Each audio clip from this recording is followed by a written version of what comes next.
पूर्णमदः पूर्णमिदम् पूर्णात् पूर्णमुदच्यते पूर्णस्य पूर्णमादाय पूर्णमेवावशिष्यते। ओम शांति शांति शांतिः। शंकरं शंकराचार्यं केशवं वादरायणं सूत्रभाष्यकृतौ वन्दे भगवन्तौ पुनः पुनः। ईश्वरो गुरुरात्मेति मूर्तिभेद विभागिने व्योमवद्व्याप्तदेहाय दक्षिणामूर्तये नमः। ओम शांति शांति शांतिः।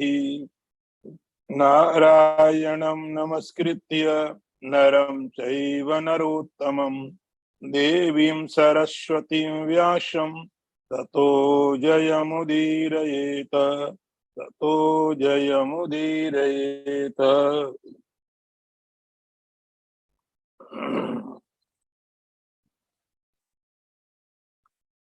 श्लोक नंबर 31।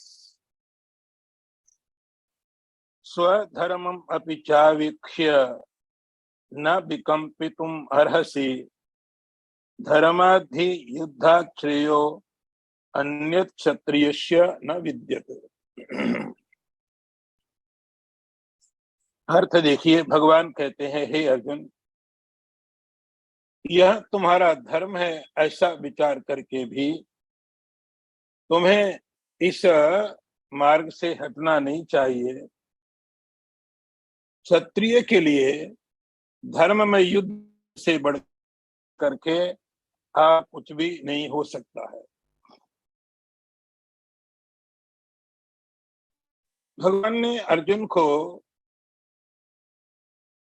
पहले बताया आत्मा नित्य है, मर नहीं सकता है।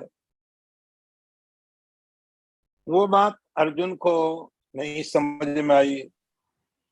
फिर भगवान ने अर्जुन को कहा आत्मा मरने वाला है, ऐसा मान के चलो।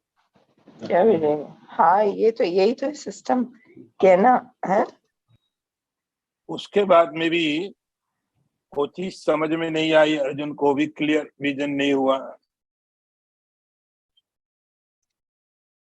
अब भगवान भौतिक चीज बता रहे हैं और थोड़ा नीचे ला करके आत्मा नित्य है, आत्मा अमर है, ये सिद्धांत समझ में नहीं आया। आत्मा मरने वाला है, ये बात भी समझ में नहीं आई ठीक से। तो भगवान ने अगली एक और बात कही, स्वधर्म अपि चावेक्ष्य। अर्जुन चलो छोड़ दो तुम आत्मा की बात, आत्मा की बात तुम छोड़ दो। तुम क्या हो? तुम कम से कम मनुष्य हो। आत्मा की बात छोड़ो, अब एकदम शरीर के स्तर में आ जाओ। शरीर के स्तर में तुम क्या हो? मनुष्य हो। मनुष्य होने के कारण तुम्हारे अपने कुछ धर्म है, और कुछ धर्म तो ऐसे होते जो मनुष्यों के लिए, सबके लिए सामान्य होते हैं, समस्त मनुष्यों के लिए होते हैं। तो तुम्हारा जो अपना धर्म है, तुम्हारी जो ड्यूटी है, जो कर्तव्य है, जो तुम्हें करने चाहिए, हे अर्जुन, अब तुम उन पर जरा विचार करो। चावेक्ष्य, आवेक्ष मतलब उस पर विचार करो कि तुम्हें ये करना चाहिए, नहीं करना चाहिए, उस पर विचार तो करो। मनुष्य हो, और मनुष्य होने के बाद में क्षत्रिय हो। तुम्हारा जन्म एक राज परिवार हुआ है। छोड़ दो बात आत्मा की, शरीर तुम्हारा है, एक राज परिवार से संबंधित है। अब तुम ये सोचो तुम्हारा धर्म क्या है, तुम्हारी ड्यूटी क्या है, तुम्हारे कर्तव्य क्या है। मनुष्य होने के कारण और क्षत्रिय होने के कारण तुम्हारे अपने जो कर्तव्य हैं, जो तुम्हें करने चाहिए, ये कम से कम आप सोसाइटी में, समाज में, देश में जा रहते हो, उसके लिए तुम्हारे मन में क्या कर्तव्य है। आत्मा की बात हम नहीं कर रहे हैं, हम बात करते हैं तुम्हारा अब क्या कर्तव्य है। स्वधर्मम अपि चावेक्ष्य, उस पर विचार करो। और यदि तुमने ठीक से उस पर विचार किया है अर्जुन, न विकम्पितुम अर्हसि, फिर तुम इस महाभारत के युद्ध को लड़ने से मना नहीं कर सकते हो। तुम अपनी सांसारिक ड्यूटी देखो,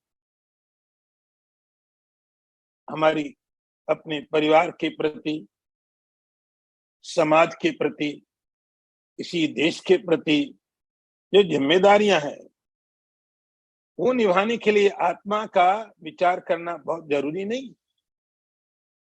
आप एक अच्छे व्यक्ति हैं, एक अच्छे नागरिक हैं, अच्छे परिवार के सदस्य हैं, तो आपकी जो ड्यूटी है, जो कर्तव्य है, वो तो आप निभाओ। हर व्यक्ति निभाता है। पति का कर्तव्य है, पत्नी का कर्तव्य है, पिता का है, भाई का है। और जो लोग नहीं निभाते हैं उनको मनुष्य कहना भी ठीक नहीं। एक अच्छा परिवार का सदस्य, एक अच्छा पिता, एक अच्छी पत्नी, एक अच्छा पति क्या होता है? अच्छा बेटा क्या होता क्या है? यही होता है कि वे अपने जो कर्तव्य हैं, जो ड्यूटी है, उनको ठीक से करें। पति के जो कर्तव्य हैं पति करता है, पत्नी की कर्तव्य है पत्नी करती है। यदि अपनी ड्यूटी की, अपने कर्म किए, यही तो आपका धर्म है। स्वधर्मम अपि चावेक्ष्य, अर्जुन छोड़ो आत्मा की बात, शायद प्रीमेच्योर है ये बात। अपने धर्म को देखो, अपने कर्तव्य को देखो, अपनी ड्यूटी को देखो कि तुम्हें क्या करना चाहिए, क्या करना चाहिए।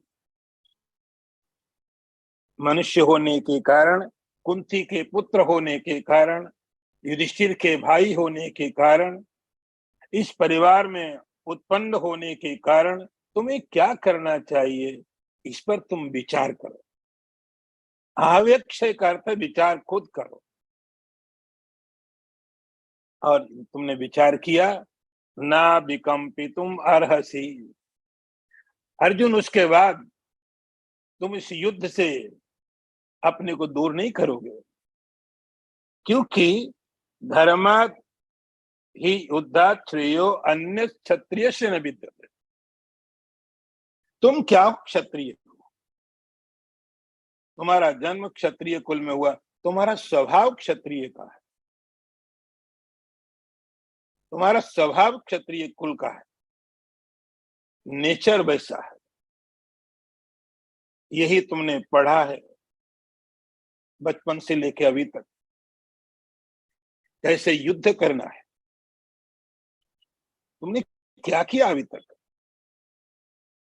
तुम्हारी पढ़ाई लिखाई, तुम्हारा एजुकेशन किसका हुआ है? क्षत्रिय धर्म का पालन करने के लिए। जैसे कोई इंजीनियर बनने के लिए पढ़ाई करता है, कोई डॉक्टर होने के लिए अपना एजुकेशन पूरा करता है। अर्जुन तुम्हारा अभी तक का पूरा जीवन, एक तो जन्म तुम्हारा हुआ क्षत्रिय कुल में, और जन्म होने के बाद तुम्हारा जो पूरा एजुकेशन था वो क्या था? तुम्हारा पूरा एजुकेशन, तुम्हारी पूरी शिक्षा दीक्षा क्षत्रिय धर्म को पूरा करने के लिए हुई। वही तुम्हारा, और उसके बाद तुमने उसको किया भी। उस क्षत्रिय धर्म को तुमने हमेशा जिया भी है। और ये तुम्हें मालूम है कि क्षत्रिय होने के कारण तुम्हारा धर्म कहता है धर्म में युद्ध, युद्धात धर्म्यात, धर्म युद्ध। युद्ध का अर्थ ऐसा नहीं कि हम क्षत्रिय हैं तो किसी से भी जाके झगड़ा करें, हमारा कर्तव्य है। हम क्षत्रिय हैं तो हम जाकर के हमारा कर्तव्य रोज जाके सवेरे निकले और 10-20 लोगों से झगड़ा करके आए, क्योंकि हम क्षत्रिय। हम क्षत्रिय इसलिए रोज जाके कुछ लोगों को मार के आए। हम ये क्षत्रिय का कर्तव्य नहीं है। भगवान बात बोलते धर्म्याद ही युद्धाद। कैसा युद्ध? धर्म युद्ध।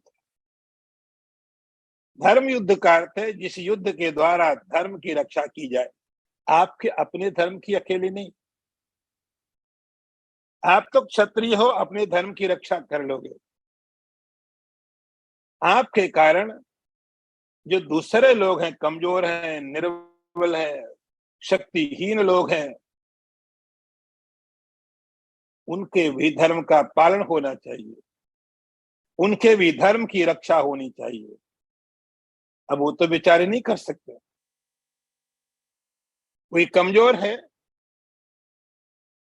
उस कमजोर व्यक्ति को कोई शक्तिशाली कष्ट देता है। क्षत्रिय का कर्तव्य है उसकी रक्षा करे। उसको बोलते हैं धर्म युद्ध।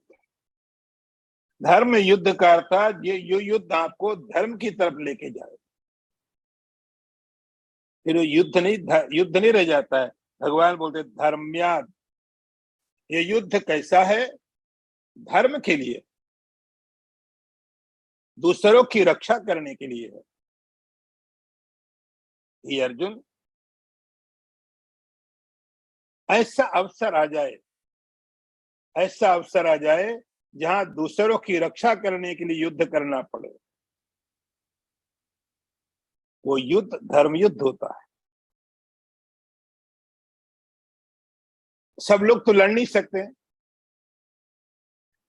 ब्राह्मण कैसे लड़ेगा? विद्वान है, शास्त्रों का ज्ञाता है, लेकिन युद्ध करना उसका काम नहीं है। जो वैश्य है व्यापार करेगा, टैक्स देगा सरकार को, लेकिन युद्ध करना उसका काम नहीं। जो काम करने वाले लोग हैं वे लोग काम करेंगे कि युद्ध करेंगे? इसीलिए एक डिवीजन बना दिया गया और उसका नाम रख दिया गया क्षत्रिय। तुम्हारा काम यही है, इन सब लोगों के अधिकारों की रक्षा करो। क्षत्रिय का काम है इन सब लोगों के अधिकारों की रक्षा करो। ब्राह्मण अपना पाठ पूजा, अपने जो धर्म उसके हैं वो बढ़िया से कर पाए, बिना किसी डर के, बिना किसी भय के। ये जिम्मेदारी किसकी है? क्षत्रिय की। आजकल जैसे हमने मिलिट्री बनाई हुई है, हर एक देश की अपनी मिलिट्री है, हर एक देश के पास अपनी सेना है। तो सेना का काम होता है कि हर उस व्यक्ति की रक्षा करे जो उस देश में रहता है। उसका काम यही है कि हर देशवासी को एक जीने की स्वतंत्रता मिले। उस समय में ये काम करने वाले लोग क्षत्रिय होते थे। कोई ब्राह्मण है, अपने कामों को, अपने कर्मकांड को, पूजा पाठ को, यज्ञ आदि को ठीक से कर सके। युद्ध करेगा तो पूजा पाठ कौन करेगा? इसलिए उसका काम है वो ठीक से ये करे। वैश्य का काम है धन कमाए, गवर्नमेंट को टैक्स दे, युद्ध नहीं करे। और जो सेवा करने वाले लोग हैं उनका काम है काम करो। ये तीनों प्रकार के लोग जिसके कारण सुरक्षित है, उसका नाम होता क्षत्रिय। भगवान कहते हैं इस धर्म युद्ध से बड़ा अच्छा और अवसर क्षत्रिय के लिए कोई नहीं होता है। अन्य क्षत्रिय से न विद्यते, इससे बड़ा और कोई अच्छा कार्य उसके लिए नहीं होता। बाकी कार्य करे सब, दान भी करे, अपने घर की जिम्मेदारियां सब कुछ करे, वेद का अध्ययन भी करे, काम भी करे। करने की बात मना नहीं है कि वेद नहीं पढ़ सकता, ऐसा पढ़ो। लेकिन क्षत्रिय होके वेद पढ़ने बैठ जाए और ब्राह्मण आदि वेद ना पढ़ सके, वो क्षत्रिय के लिए उचित नहीं है। उसका काम है धर्म युद्ध करके दूसरों की रक्षा करना। अगला मंत्र देखिए, यदृक्षया चोपपन्नम स्वर्ग द्वारमपावृतम सुखिना क्षत्रिया पार्थ लभन्ते युद्धम ईदृशम। अर्थ देखो, भगवान कहते अर्जुन, वे क्षत्रिय भाग्यशाली हैं जिनके लिए यदृक्षया उपपन्नम, अपने आप प्राप्त हुआ ऐसा जो युद्ध है, स्वर्ग का खुला हुआ दरवाजा है। हे अर्जुन, इससे बड़ा और कोई सुख क्षत्रिय के जीवन में नहीं हो सकता।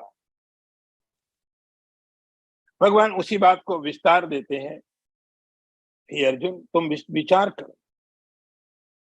भगवान बस एक लाइन ड्रॉ कर रहे हैं, विचार तुम करो, एक दिशा बता रहे हैं। हे अर्जुन, यदृक्षया चोपपन्नम स्वर्ग द्वारमपावृतम। धर्म युद्ध, अर्थ के लिए युद्ध नहीं, पैसे के लिए युद्ध नहीं। आप देखते हो भगवान श्री राम ने बाली को मारना पड़ा, मारा, उसका राज्य नहीं ले लिया, उसका राज्य उसके भाई के पास। रावण को मारा, रावण का युद्ध लंका को भगवान राम ने लिया नहीं। इतना वैभव था रावण के पास, लेकिन भगवान ने कहा नहीं, यहां कुछ लेने नहीं आया मैं। क्षत्रिय होने के कारण मेरा ये कर्तव्य था, अब उसका राज्य उसके भाई को दे दो।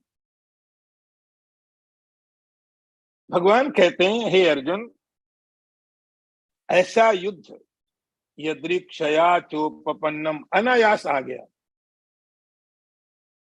अनायास ऐसी परिस्थिति पैदा हो जाए, ऐसे जैसे कोई काम व्यापार करने वाला व्यक्ति है, वो व्यापार कर रहा है,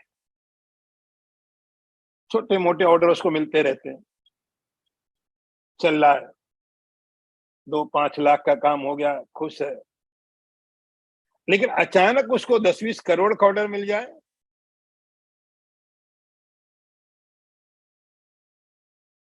बहुत खुशी की बात। कोई व्यक्ति जॉब कर रहा है, 2-5 लाख उसको मिलता हो,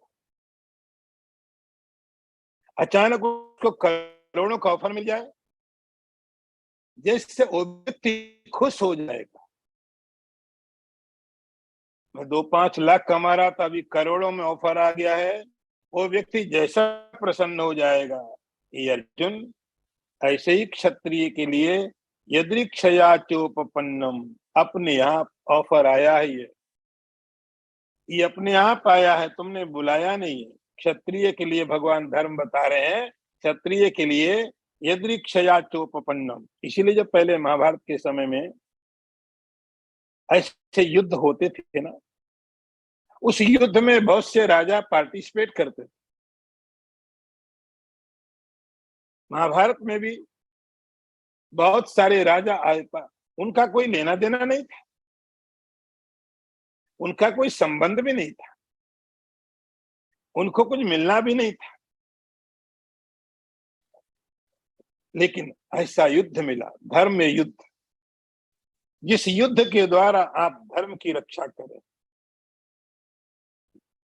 जिस युद्ध के द्वारा आप दूसरों की सुरक्षा कर पाए। भगवान कहते स्वर्ग द्वारम अपावृतम, ऐसा जो युद्ध है वो स्वर्ग का खुला हुआ दरवाजा है। महाभारत में एक श्लोक पढ़ा गया, उसमें कहा गया ये दो तरह के लोग हैं जो सूर्य मंडल का भेदन करके परम गति को प्राप्त करते हैं। सूर्य मंडल का भेदन करके उनमें एक होते हैं सन्यासी, परिव्राट सन्यासी, और दूसरा होता है धर्म युद्ध में लड़ने वाला योद्धा। ये दो व्यक्ति, परिव्राट सन्यासी है, उसका शरीर छूटता है, सूर्य मंडल का भेदन करके वह परम गति को प्राप्त करता है। ऐसे ही धर्म युद्ध जब उसको मिला, और धर्म युद्ध के समय में जब ये योद्धा उसके प्राण चले गए, ऐसा योद्धा भी धर्म युद्ध के लिए युद्ध करने वाला जो योद्धा है वह सूर्य मंडल का भेदन करके परम गति को प्राप्त करता है। स्वर्ग द्वारम अपावृतम, भगवान कहते स्वर्ग का खुला हुआ द्वार है ये तो, ये स्वर्ग का द्वार है। कौन सा युद्ध? धर्ममय युद्ध। यदृक्षया चोपपन्नम, ये युद्ध अपने आप आया है, आपने कुछ नहीं किया इसके लिए, आया है। स्वर्ग का खुला हुआ दरवाजा है। हे अर्जुन, सुखीरा क्षत्रिया पार्था। अब ऐसी अवस्था को देख करके क्षत्रिय लोग बड़े प्रसन्न हो जाते हैं, बहुत खुश हो जाते हैं। ये उनका काम था, इनकी ड्यूटी थी। अब आप देखो, ब्राह्मण का काम है वो अपना रोज सवेरे उठेगा, वेद पाठ करेगा, संध्या वंदन करेगा, पूजा पाठ करेगा, वेद पढ़ाएगा, रोज कर सकता है। जो व्यापार करने वाले लोग वे भी रोज कर सकते। आप रोज जॉब करोगे, रोज पैसा कमाओगे, रोज बिजनेस करोगे, हमारे पास रोज अवसर होते हैं। जो सेवा करने वाले लोग उनके पास भी रोज अवसर है, आज काम करो, कल करो।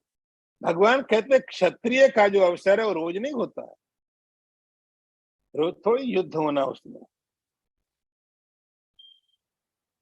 रोज नहीं लड़ना है। ऐसे युद्ध कभी कभी प्राप्त होते हैं, और जब ये प्रकार के युद्ध प्राप्त होते हैं उस समय में जो क्षत्रिय होते हैं सुखी ना, बहुत आनंदित हो जाते, बड़े सुखी हो जाते हैं, बहुत प्रसन्न हो जाते हैं। आज मुझे असली क्षत्रिय होने का, कर्तव्य निभाने का मौका मिला। रोज तक वो भी राजा है, राज की सब व्यवस्थाएं करेगा, किसी ने टैक्स दिया नहीं दिया, किसी ने चोरी की, इसको ये सजा दो वो दो, वो सब करता है।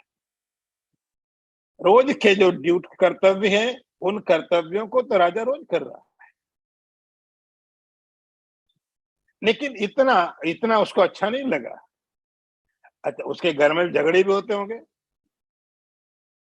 परिवार में पति पत्नी का, भाई बहन का, बेटा, ये सब झगड़े होते हैं। ये सब धर्म युद्ध नहीं है। या आप झगड़ा घर में करे बोले हम तो धर्म युद्ध कर रहे हैं। धर्म युद्ध का अर्थ हुआ जो धर्म की रक्षा के लिए युद्ध है, ये कभी कभी अनायास प्राप्त हो जाए, अनायास, कि आप जिम्मेदार नहीं हो उसके लिए। राम ऐसे ही जाके रावण को मारते, लंका में जाके उसके ऊपर चढ़ाई कर देते, उसको मारते, हजारों क्वेश्चन उठते हैं, क्या जरूरत थी, हजारों सवाल पूछे जाते हैं। उस युद्ध का अवसर बनना चाहिए।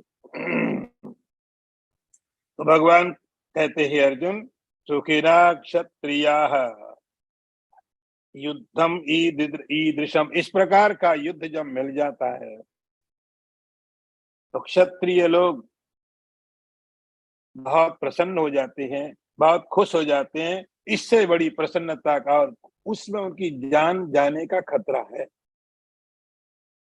ये युद्ध कोई खेल नहीं है, युद्ध कोई खेल नहीं है। ये कोई ऐसा नहीं कि कोई धन कमाने गया और उसको 5 लाख का प्रॉफिट हुआ, जो सोच रहा था 10 लाख होने वाला है तो 5 लाख का लॉस हो गया या लॉस हो गया प्रॉपर्टी का। ये प्रॉपर्टी का लॉस नहीं। आप जीते, आप जीवित हो, मृत्यु भी हो सकती है। तो इस युद्ध की जो स्थिति है, सुखिना पार्था लवंते, हे पार्थ, ऐसा धर्म में युद्ध जब कभी मिल जाए क्षत्रिय लोग बहुत खुश हो जाते हैं, बहुत प्रसन्न हो जाते हैं। हे अर्जुन, अब तुम विचार करो, तुम क्षत्रिय हो और ये युद्ध भी तुम्हें प्राप्त हुआ, तुमने कोशिश नहीं की, ये सब तुम्हें प्राप्त हुआ है। दुर्योधन ने ऐसी कंडीशन कर दी, ऐसी चीजें हो गई हैं कि तुम्हें प्राप्त हुआ है, तुम जिम्मेदार नहीं। इसीलिए तुम्हें प्रसन्न होना चाहिए, खुश होना चाहिए। अगला मंत्र देखिए, अथ चेत त्वम इमं धर्म्यम संग्रामम न करिष्यसि ततः स्वधर्मम कीर्तिम च हित्वा पापम अवाप्स्यसि।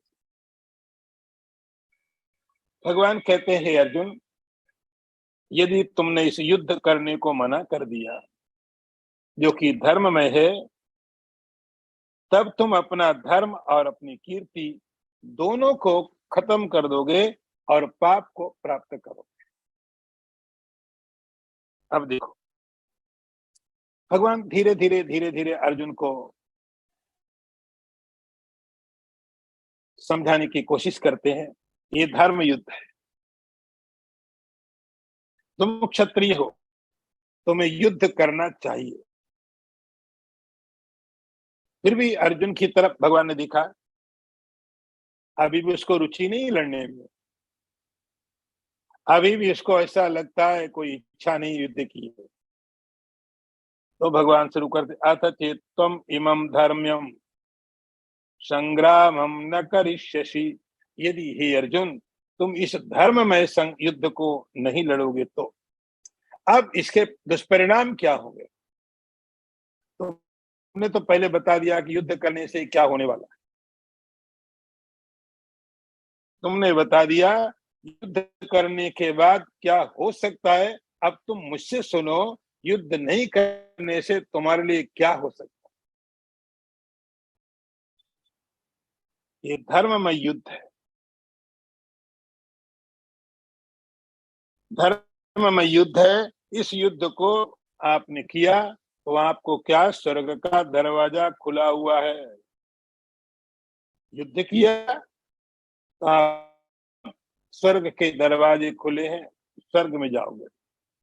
और यदि नहीं किया, संग्रामम न करिष्यसि, यदि तुमने ये युद्ध नहीं किया तो क्या होगा? तो भगवान कहते हैं दो बातें हैं, स्वधर्मम कीर्तिम च,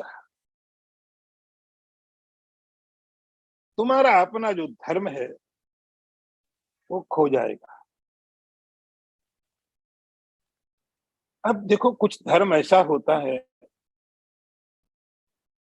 जिसको नहीं करने से, कुछ काम ऐसे होते हैं जिनको करने से पुण्य प्राप्त नहीं होता है, लेकिन नहीं करने से पाप लगता है। कुछ ऐसे कर्म होते हैं जिनको नहीं किया तो पाप लगेगा और किया तो कोई पुण्य नहीं मिलता है। वे कर्म होते नित्य कर्म, नित्य कर्म होते हैं।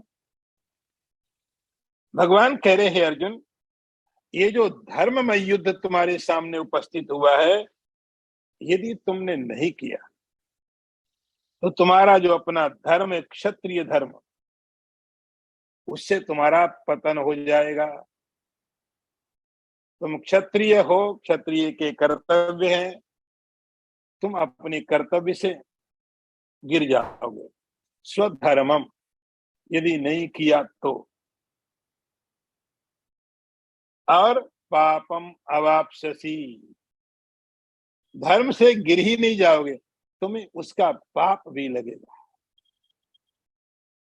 पाप का बढ़ावा देने वाला व्यक्ति भी पापी होता है। पाप में इनडायरेक्टली भी किसी ने किसी तरह सहयोग किया। अर्जुन बोले हमने तो क्या किया, हमने तो युद्ध नहीं लड़ा, बस हमने क्या पाप किया। भगवान कहते स्वधर्मम, तुम्हारा धर्म है, क्षत्रिय का धर्म होने के कारण ये धर्म में युद्ध नहीं करना एक तुम्हारे लिए पाप,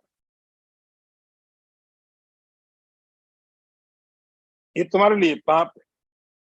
देखिए तुम क्षत्रिय हो, अपना धर्म तुमने पालन नहीं किया है, इसलिए पापम अवाप्स्यसि, तुम पाप को प्राप्त हो जाओ।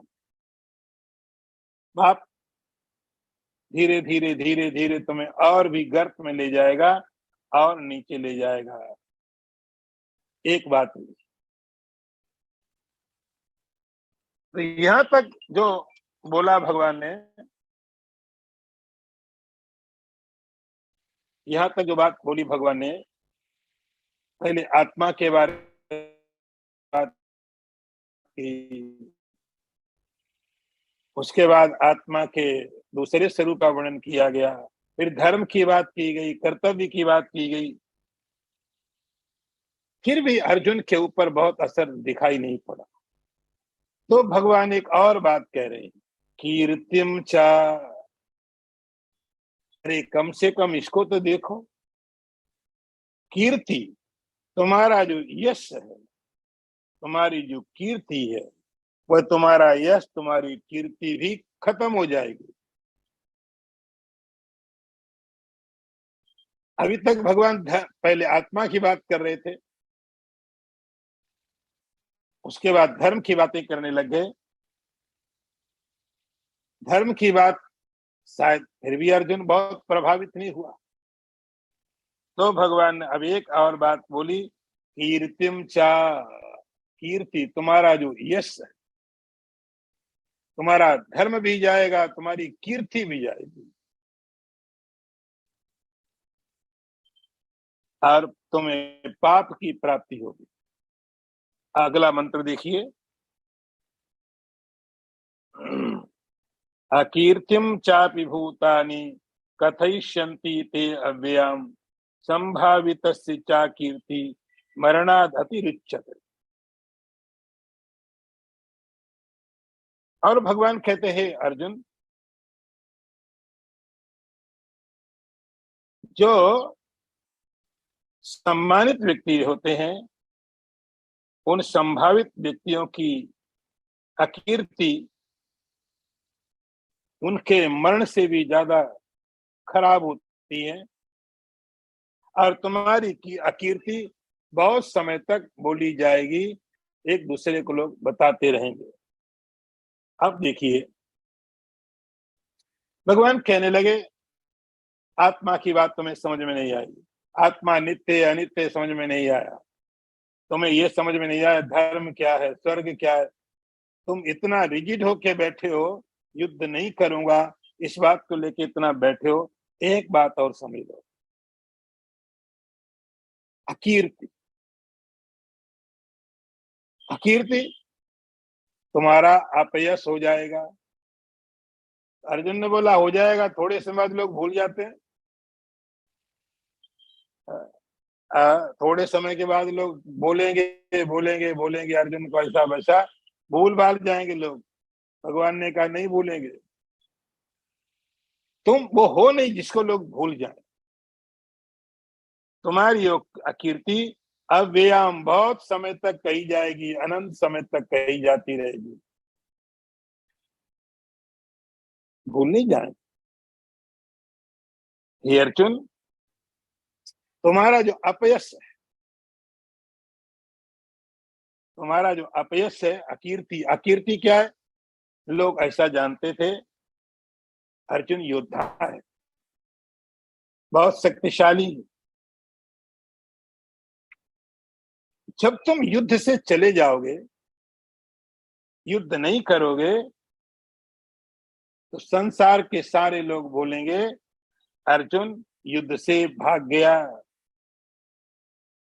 तो 3 प्रकार की कामनाएं होती है। नीति शास्त्रकार कहते हैं, भगवान उसको एकदम बहुत नीचे के लेवल से समझा रहे हैं। उत्तमा मान वीक्षन्ति धन मानम च मध्यमा अधमा धन वीक्षन्ति। जो उत्तम कोटि के लोग होते हैं, जो एक सबसे ऊंचे होते हैं, वो जीवन में एक सम्मान चाहते हैं, एक आदर, एक रेस्पेक्ट। ये लोग मुझे रेस्पेक्ट करें, इसके लिए उनको जो कुछ भी करना पड़े, कुछ त्याग करना पड़े, कुछ करना पड़े, हर काम करेंगे, हर त्याग करेंगे। इसके लिए? सम्मान के लिए। कुछ करना है तो करेंगे, कुछ छोड़ना है तो छोड़ेंगे। इसको बोलते हैं लोकेशन। उत्तम श्रेणी के वे लोग हैं, नीति शास्त्र बोलते हैं, जो मानम इच्छन्ति, मान का, सम्मान का ही केवल उसी की इच्छा करते हैं। इसके लिए कुछ भी छोड़ने को तैयार। राज्य वो भी छोड़ सकते, किसी को परित्याग करना है वो भी कर सकते, कोई भी काम करना हो इस सम्मान के लिए वो कर सकते हैं। उनको बोला जाता उत्तम श्रेणी के लोग, उत्तमा मानम इच्छन्ति। अब जो नीचे के थोड़े लोग हैं, वे लोग कैसे होते हैं? धनमानम मध्यमा। वे लोग धन भी चाहते हैं, सम्मान भी चाहते हैं। वो कहते हैं धन भी मिले, थोड़ा सम्मान भी मिले। अच्छा सम्मान लेके क्या करेंगे जिसमें धन ही नहीं है? तो दूसरे श्रेणी के वे लोग होते हैं जो जीवन में कहते नहीं, ठीक है सम्मान तो चाहिए लेकिन धन भी चाहिए। तो धन प्राप्त करने के लिए यदि कहीं पर थोड़ा सम्मान अपमान हो जाए तो चला लेना चाहिए। थोड़ा सम्मान, थोड़ा अपमान। अब ऑफिस में जाएंगे, बॉस डांटेगा ही। बॉस होता ही इसीलिए कि कभी कभी तो वो भी प्रैक्टिस करता है, तो कहते इग्नोर कर दो, इग्नोर करो, नहीं तो चलेगा कैसे तुम्हारा सब। तो मध्यम श्रेणी के वे लोग होते हैं जिनके जीवन में धन का भी उतना ही महत्व है जितना कि सम्मान का। सम्मान भी चाहते, धन भी चाहते, दोनों चीजें मिलनी चाहिए। और जो सबसे नीचे के लोग, अधमा धनम इच्छन्ति, तीसरी श्रेणी के वे लोग हैं जो धन ही चाहते हैं, उसके लिए कुछ भी अपमान हो जाए, कुछ भी हो जाए, कुछ सब कुछ करेंगे, सब कुछ करेंगे। इसके लिए? धन के लिए। धन उनके जीवन में सब कुछ है। तो भगवान कहते हैं कि जो सम्मानित लोग होते हैं, संभावित, जिनके जीवन में अपने सम्मान को बहुत महत्व है, जो अपना आदर खुद करते हैं, अहंकार नहीं, सेल्फ रेस्पेक्ट, जो स्वयं का आदर कर सकते हैं और उस आदर का, उस सम्मान का सम्मान करने के लिए किसी भी प्रकार की चीजों का परित्याग करने को तैयार, कुछ भी तैयार है करने के लिए। मेरा अपना सम्मान, मेरा अपना स्वाभिमान, ये हम किसी भी कीमत पर नहीं छोड़ेंगे। उसको बोलते संभावित। इसका निश्चय है, कुछ भी हो जाए, परिस्थितियां कुछ भी हो, कंडीशन कुछ भी हो, लेकिन मेरा जो अपना आदर है, मेरी अपनी जो गरिमा है, मेरी अपनी जो प्रतिष्ठा है, वो मैं किसी भी कीमत पर मैं नहीं छोड़ूंगा, किसी भी कंडीशन। भगवान कहते उसको बोलते संभावित। जब आपका अपने प्रति आदर का भाव नहीं होगा, अपने से ज्यादा आदर हम किसी और को देते हैं, धन को दिया, पद को दिया, कंडीशन को दिया, वे दूसरे तरह के लोग हो गए।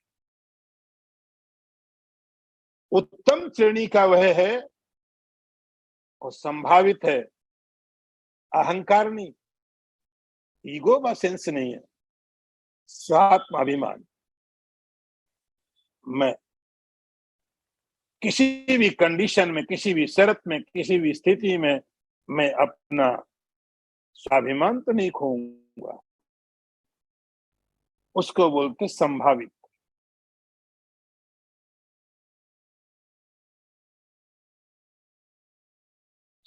कीर्ति मरणाद अतिरिच्यते है। और भगवान कहते हैं जो सम्मानित व्यक्ति है, ऐसा जो सम्मानित व्यक्ति है, एक महात्मा थे, बड़े अच्छे महात्मा थे, तो घूमते रहते, उनके गुरु रहते थे अयोध्या में। एक बार अपने गुरु के आश्रम में पहुंच गए, तो वहां कोई कार्यक्रम चल रहा होगा, काफी महात्मा इकट्ठे थे, मंच लगा हुआ था, वो भी जाके मंच में बैठ गया। हाँ, तो बड़े बड़े महात्माओं को बैठना था, वो भी चला जाके बैठ गया, तो गुरु ने उसको उठा दिया, उठ, यहाँ पर दूसरे महात्मा आने वाले हैं, बड़े वाले, तू कैसे बैठ गया? उठा दिया। उसने कहा, गुरु जी महाराज, अरे आप हमारा अपमान छोटी सी सभा में कर रहे हो, हमारा अपमान तो बड़ी बड़ी सभाओं में हो चुका है, ये तुम्हारी सभा तो बहुत छोटी है। सेल्फ रेस्पेक्ट, हम अपना खुद का आदर करते हैं। मेरा आदर मेरे प्रति संसार के किसी भी चीज से मूल्यवान है। मेरा सम्मान मेरे प्रति, वो मेरा अहंकार नहीं, मेरा मेरे लिए रेस्पेक्ट है, मेरा मेरे लिए सम्मान है। और वो जो मेरा सम्मान जो मैं अपना करता हूं, वो सम्मान मैं किसी पदार्थ के लिए, किसी वस्तु के लिए, किसी स्थिति के लिए मैं नहीं खोऊंगा। इसको बोलते संभावित।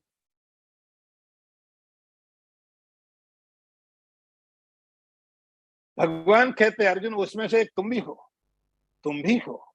थोड़े लोग होते हैं ऐसे, नहीं तो लोग छोटी छोटी चीजों के लिए अपने आप को सुनते नहीं,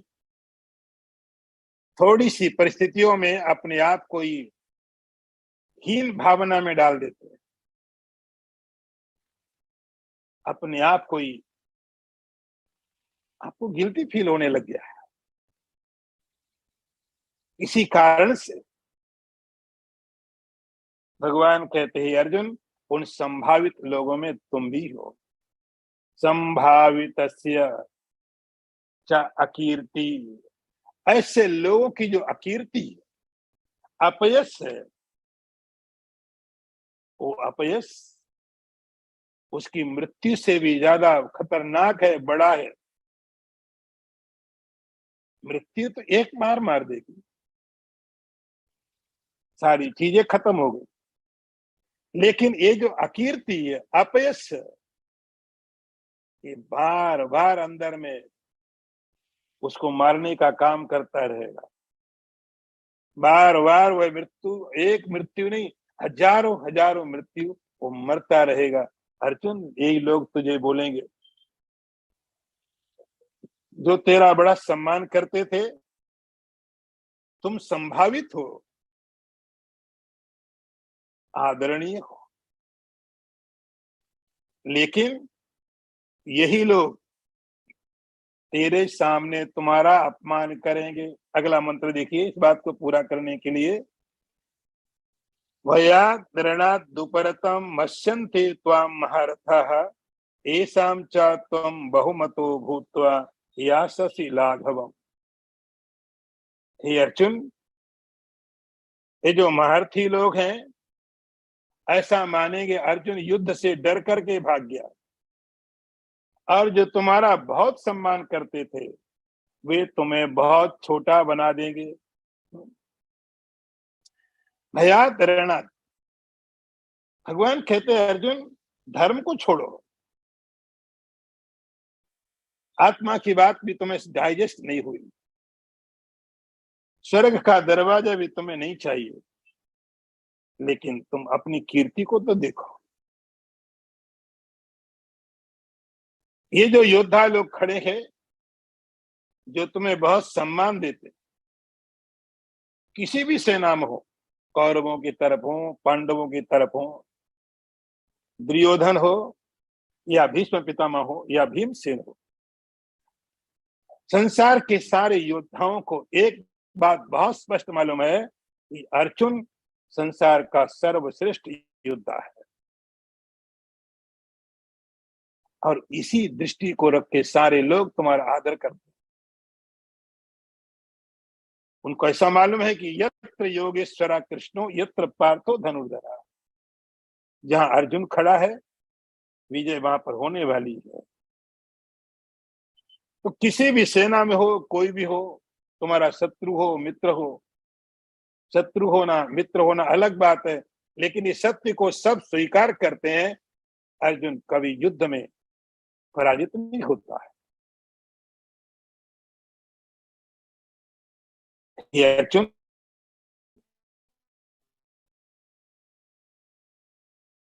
जब इस युद्ध को तुम नहीं लड़ोगे, इस युद्ध से तुम चले जाओगे छोड़ करके, तो ये जो योद्धा यहाँ खड़े हुए हैं, ये नहीं कहेंगे अर्जुन के मन में बड़ी दया आ गई थी, अर्जुन के मन में विचार आ गया था बाद में ऐसा होगा, कुल पैसे हो जाएंगे, वर्ण संकर हो जाएंगे। ये कोई नहीं सुनेगा, इस बात को कोई मानने को तैयार नहीं होगा कि तुमने युद्ध इसलिए छोड़ा कि तुम्हारे मन में दया आ गई थी, भीष्म के प्रति आदर आ गया था। अरे पहले कहाँ आदर गया था तुम्हारा? तुम्हें तो मालूम था भीष्म युद्ध में मिलने वाले, द्रोणाचार्य सामने खड़े होंगे, ये तुम्हें मालूम था। जब तुम युद्ध में आए लड़ने के लिए और अब तुम चले जा रहे हो, वो लोग क्या समझेंगे? भया रणा दुपरतम, तुमने इस युद्ध को भय के कारण छोड़ा, तुम डर गए, तुम डर गए, तुम कायर हो भय के कारण। मत्स्यन्ते त्वाम महारथा, भीष्म पितामह, द्रोणाचार्य, कर्ण, तुम्हारी सेना के लोग, सब लोग यही समझते थे अर्जुन अद्वितीय योद्धा है। जब तुम यहां से जाओगे छोड़ के, तो ये पक्का यही समझेंगे कि तुमने इस युद्ध को डर के कारण छोड़ा, डर के कारण। एषां च त्वं बहुमतो भूत्वा, जो द्रोणाचार्य तुमको अपना सबसे श्रेष्ठ योद्धा शिष्य मानते थे, द्रोणाचार्य अर्जुन को अपना सबसे प्रिय सबसे श्रेष्ठ शिष्य मानते थे, अपने पुत्र से भी ज्यादा श्रेष्ठ मानते थे। किस लिए मानते थे? क्योंकि अर्जुन धनुष विद्या में श्रेष्ठ था, इसलिए। भीष्म सबसे श्रेष्ठ अर्जुन को मानते थे क्योंकि वह उस समय सबसे श्रेष्ठ योद्धा था, और दूसरों की तो बात ही क्या। जब द्रोणाचार्य और भीष्म, उनको इस बात का एक प्राइड था, गर्व था, अर्जुन जैसा मेरा शिष्य है। भीष्म को इस बात का एक गर्व था, अर्जुन मेरे वंश में है। भगवान कहते हैं जब तुम छोड़ के जाओगे, भीष्म मर जाएंगे, द्रोणाचार्य मर जाएंगे, अरे द्रोणाचार्य भीष्म उससे ज्यादा और मर जाएंगे। जब उन्हें मालूम पड़ेगा तुम युद्ध छोड़ के भाग गए, द्रोणाचार्य की मृत्यु तब ज्यादा हो जाएगी तब जब तुम युद्ध छोड़ जाओगे। भीष्म की और मृत्यु तब होगी जब उनके सामने लोग जाके बोलेंगे ये तुम्हारा अर्जुन था। द्रोणाचार्य को बोलेंगे यही तुम्हारा सर्वश्रेष्ठ से चेला था। उस समय उनकी मृत्यु होगी। येषाम चा त्वम बहुमतो, जो अभी तुम्हें बड़ा सम्मान दे रहे, किसी भी सेना के लोगों तुम्हें बहुत सम्मान दे रहे थे, इसलिए कि तुम योद्धा हो, लेकिन जैसे तुमने इस युद्ध को छोड़ा, येषाम चा त्वम बहुमतो याससि लाघवम, और फिर वो योद्धा जहां से तुम जाओगे द्रोणाचार्य को जाके पूछेंगे यही सिखाया था तुमने, इन्हीं को तुम सर्वश्रेष्ठ महारथी योद्धा कहते थे जो युद्ध में से निकल के भाग गया। जब जाके युधिष्ठिर को यही बात करेंगे, इसी के बल पर तुम युद्ध करने आए, इस कायर के भरोसे। जब भीम को पूछेगी, कुंती को, तुम्हारे जितने संबंधी हैं, फ्रेंड हैं, फैमिली है, उन सब के आगे लोग जाके तुमको ही अकेले नहीं पूछेंगे। येषाम चा त्वम बहुमतो, जो बहुत अहंकार रखते थे तुम्हारे ऊपर, भीष्म, द्रोण, भीम, युधिष्ठिर, कुंती, द्रौपदी, सारे के सारे लोग तुम्हारे ऊपर एक अहंकार था, उनको एक गर्व था। अर्जुन है यहाँ पर, अर्जुन है तो जीत पक्की है। कोई भी युद्ध हो, कोई मतलब नहीं युद्ध कौन सा है, यदि अर्जुन है जीत हमारी है। इतना उनका विश्वास, इतना उनका प्राइड तुम्हारे ऊपर।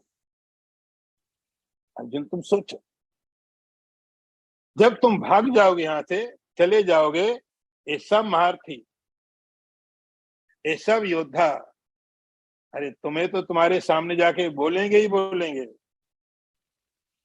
कि तुम कायर हो,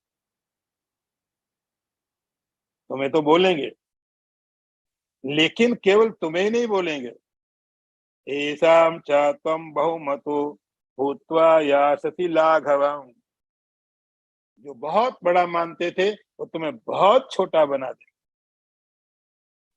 बहुत छोटा। और ये बात ऐसी नहीं कि तुरंत लोग भूल जाएंगे कि चलो 2-4 महीने बाद चलेगी, 6 महीने बाद चलेगी, लोग भूल जाएंगे। नहीं नहीं, भूलेंगे नहीं, क्योंकि तुम जिस स्थान में हो, तुम जिस स्थिति में हो, अर्जुन मैं जानता हूं कि तुम जिस स्थिति में हो वहां से लोग इतनी जल्दी नहीं भूलेंगे तुम्हें। ये तुम्हारी अकीर्ति, ये तुम्हारा अपयश बहुत समय तक चलता रहेगा। अर्जुन, ये तुम्हारे लिए मृत्यु से भी ज्यादा खराब होगा। तुम्हारे लिए नहीं, ये भीष्म के लिए भी मृत्यु से ज्यादा खराब होगा। भीष्म को भी मृत्यु से ज्यादा खराब, भीष्म ऐसे मर के ज्यादा खुश हो जाएंगे, द्रोणाचार्य ऐसे मृत्यु को प्राप्त करके बहुत खुश हो जाएंगे, लेकिन तुम्हारे इस कारण से उनकी जो मृत्यु होगी, उनका जो अपयश होगा, वह लाघवम, तुम्हें बहुत छोटा कर देगा अर्जुन, और अनंत काल तक सब चलता रहेगा। ओम पूर्णमदः पूर्णमिदं पूर्णात् पूर्णमुदच्यते पूर्णस्य पूर्णमादाय पूर्णमेवावशिष्यते। ओम शांति शांति शांति। शंकरं शंकराचार्यं केशवं वादरायणं सूत्रभाष्यकृतौ वन्दे भगवन्तौ पुनः पुनः ईश्वरो गुरुरात्मेति मूर्तिभेद विभागिने व्योमवद्व्याप्तदेहाय दक्षिणामूर्तये नमः। ओम शांति शांति शांति। नारायणं नमस्कृत्य नरं चैव नरोत्तमं देवीं सरस्वतीं व्यासं ततो जयमुदीरयेत। ओम शांति